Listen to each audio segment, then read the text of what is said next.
Sorry, I'm a little gross after my walk, but the good news is that the treatment for non-epileptic seizures is the same as for any other abnormal seizure movements. And so the good news is also that actually REACT, the current treatment we recommend for FND, was created initially or started with non-epileptic seizures.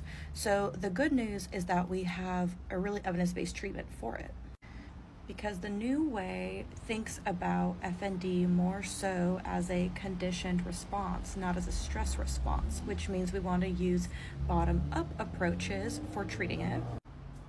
And this treatment called REACT, where you create opposing responses, has been shown to be super duper effective. So for a lot of people, this is like one of the initial studies they did, showed that, for 7 days afterwards, they didn't have seizures anymore.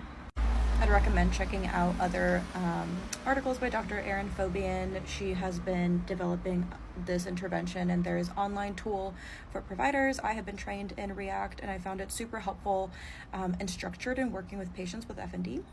And so this article in particular talks about the biopsychosocial model and the new framework. And so REACT treatment targets large controlled movements, so trying to override that conditioned response that is happening in your body already.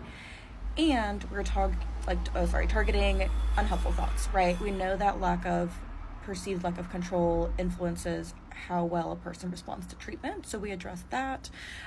We also address general, regulation skills, but really the most important part is going to be large controlled movements, which for non-epileptic seizures could look something like, large arm movements right before you begin to feel a seizure coming on, or even if you have it coming on. It could also be like bicycle kicks.